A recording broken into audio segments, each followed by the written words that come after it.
हमारे third episode की शुरुआत में दिखाया जाता है हमारे लिन की सिस्टर इन लॉ बोल रही थी तुम्हारी हिम्मत कैसे हुई यहाँ दोबारा आने की। हमारा लिन बोलता है मेरी हिम्मत कहाँ है यहाँ दोबारा आने की, मैं तो बस यहाँ एक बिजनेस के सिलसिले में आया था। वो कहती है तुम मुझसे झूठ बोलने की हिम्मत कैसे कर सकते हो।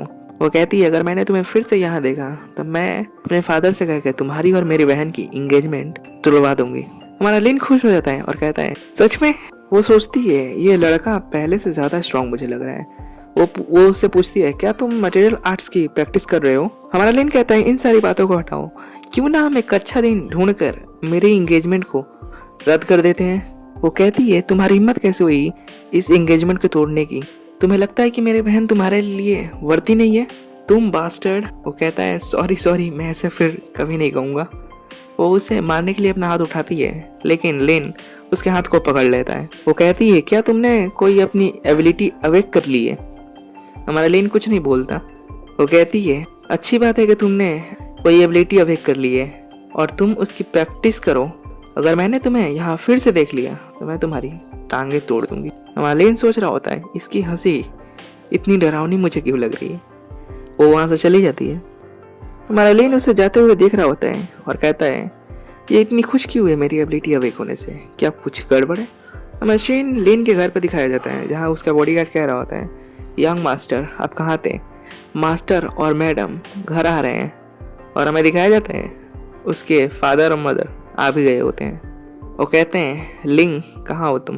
हमारा लिंग सोचता है ये पक्का इस बॉडी के पेरेंट्स होंगे। वो इन्हें देख कर कहता है अब ये कौन है, और मन में सोचता है कि अच्छा हुआ कि मैं इन्हें अपनी याददाश्त जाने का नाटक करूं। उसकी मदर कहती है ये लिन को क्या हो गया, ये हमें पहचान क्यों नहीं रहा है। बॉडीगार्ड बताता है मास्टर ये सारी मेरी गलती है, मैं यंग मास्टर को प्रोटेक्ट नहीं कर पाया। और हमें सीन कुछ देर बाद का दिखाया जाता है जहाँ उसके पिता कह रहे होते हैं मतलब तुम कह रहे हो कि हमारा बेटा एक एस्ट्रॉइड से टकरा गया और उसके सारी याददाश्त चली गई और उसने अचानक से अपनी एक एबिलिटी अवेक कर ली। बॉडीगार्ड बोलता है यस मास्टर। उसके फादर बोलते हैं वैसे इसे देखकर तो सब कुछ सही लग रहा है।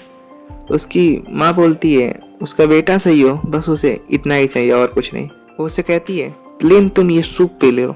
उसके पिता कहते हैं मैंने तुम्हारे लिए क्वीन गेम में एक पोजीशन ढूंढ लिया जो काफी होगा तुम्हारे लाइफ को कंफर्टेबल करने के लिए। लिन सोच रहा होता है ये फैमिली कितनी अच्छी है लेकिन ये फैमिली मेरी नहीं है। वो सूप को पीता है और कहता है ये सूप बहुत ज्यादा टेस्टी है। उसके पिता बोलते हैं मैंने और तुम्हारी माँ ने इसके बारे में सोचा और हमें लग रहा है कि तुम्हारी एंगेजमेंट के बारे में हमें थोड़ा और केयरफुल होकर सोचना चाहिए। उसकी माँ बोलती है हमारी फैमिली और उनकी फैमिली के बीच गैप बहुत बड़ा है और ये गैप कम नहीं होने वाला है मेरे ख्याल से। लिंग बोलता है इस पर ज्यादा सोचने की कोई जरूरत नहीं है, जाओ फैमिली और हमारी फैमिली के बीच गैप बहुत ज्यादा बड़ा है और ये गैप इतनी जल्दी कम नहीं होने वाला, तो इससे अच्छा मेरी एंगेजमेंट को तोड़ दिया जाए और मैं अपनी सिस्टर इन लॉ से दोबारा मार नहीं खाना चाहता। उसके पेरेंट्स सुनकर शॉक हो जाते हैं और वो बहुत खुश हो जाते हैं। उसके फादर कहते हैं हमें अच्छा लगे कि तुम ऐसा भी सोच सकते हो, हम तुम्हारे लिए एक अच्छी सूटेबल वाइफ ढूंढ कर तुम्हारी जल्दी ही शादी करा देंगे। उसकी माँ कहती है हाँ हाँ क्यों नहीं, तुम्हारी माँ अब दादी माँ बनना चाहती है। हमारा लिन वहाँ से भागते हुए कहता है कि मैं अभी सिर्फ 18 साल का हूँ, मुझे अभी कोई शादी नहीं करनी। उसकी माँ कहती है जब मैं 18 साल की थी तो तुम अभी मेरे पेट के अंदर थे। हमारा नेक्स्ट सीन दिखाया जाता है लीन का जो एक जगह बैठ कर सोच रहा होता है मैं अपनी एबिलिटी को जल्दी कैसे इम्प्रूव करूं। तभी उसके पीछे से एक नुकरानी बकेट लेके जा रही होती है। हमारा लीन कहता है सिस्टर आयु मुझे ये हैंडल करने दो। कहती है थैंक यू यंग मास्टर। हमारा सेन सोच रहा होता है मैंने जब से अपनी ताकत को अवेक किया है मेरी स्ट्रेंथ इनस्टेबल हो गई है। तभी उसकी सिस्टर इन लॉ आती है और वो जोर से दरवाजा खोलती है और वो कहती है लिन शायू। हमारा लिन डर जाता है और नौकरानी के पीछे छुप कर वो सोच रहा होता है अब ये टाइग्रेस वापस क्यों आ गई, मुझे इसका लेक्चर फिर से नहीं सुनना। उसकी सिस्टर इन लॉ कहती है मेरे साथ चलो और हमारा सेकेंड एपिसोड यहीं खत्म हो जाता है। अगर आपको ये एपिसोड पसंद आया तो एक लाइक जरूर करना। मिलते हैं अगले एपिसोड में। Thanks for watching.